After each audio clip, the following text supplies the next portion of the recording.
আমিল হতে চান বা আয়াতুল কুরসির আপনি জাকাত বের করতে চান, তবে আপনার জন্য এই ভিডিওটা। অবশ্যই আপনি এই ভিডিওটা শেষ পর্যন্ত দেখবেন, আপনি অবশ্যই আমিল হতে পারবেন।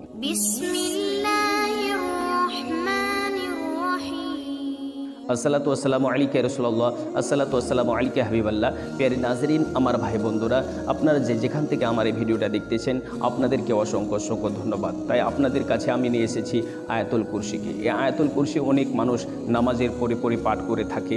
আশা করি সেই পাঠ করা কোনো খারাপ নাই, ভালোই কাজ। কিন্তু আপনি যদি এই আয়াতুল কুরসির জাকাত বের করে দেন, আশা করি আপনি যে কাজের জন্য ব্যবহার করবেন আপনার কাজটা সফল হয়ে যাবে। যেমন আপনি নিজের শরীরের জন্য ব্যবহার করতে পারেন। যেমন আপনার শরীরে হয়তো কোনো জিন শয়তান এসে ধা করেছে, বা কোনো মানুষের জন্য আপনি কাজ করতে পারেন।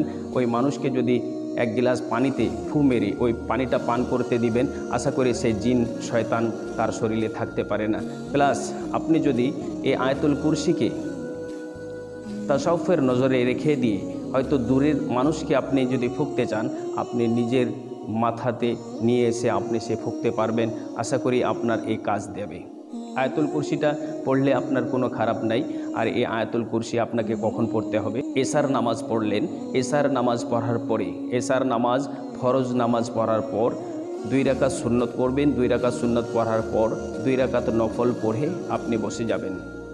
বসে গিয়ে আপনাকে 3 বার দরুদ শরীফ পড়তে হবে। 3 বার দরুদ শরীফ পড়ার পরে আয়াতুল কুরসি আপনাকে 41 বার পড়তে হবে। আয়াতুল কুরসি 41 বার পড়ার পরে আবার 3 বার বা 5 বার বা 7 বার আপনি দরুদ শরীফ পড়লেন। এইভাবে আপনি যখনই 40 দিন আপনি পড়ে নেবেন, আশা করি জাকাত বের হয়ে গেল। আর যখন জাকাত বের হয়ে গেল, এই আয়াতুল কুরসি পড়ে যে মানুষকে ফুঁক দেবেন, আশা করি সেই ফুঁকটা অবশ্যই কাজ করবে। এবং আপনি যদি কোনো পানিতে পড়ে কোনো মানুষকে শারীরিক অসুখ যদি থাকে, আপনি ফু মেরে দিলে পরে সেই পানিটা পান করিয়ে দিলে আশা করি সেই অসুখ পর্যন্ত ভালো হবে। এবং যদি জিন শয়তান ভূত বা নজর নাগা জাদু টোটকা থাকে, ইনশাআল্লাহুল আজিজ এই পানিটা পান করিয়ে দিলে পরে আল্লাহর মেহেরবানিতে, আল্লাহর রহমতে ইনশাআল্লাহুল আজিজ আপনার সে সমস্ত জিন শয়তান জাদু টনা সব দূরে যাবে। আপনাকে এই ভিডিওটা ভালো লেগেছে, যদি ভালো লেগে থাকে কমসে কম একটা লাইক দিবেন।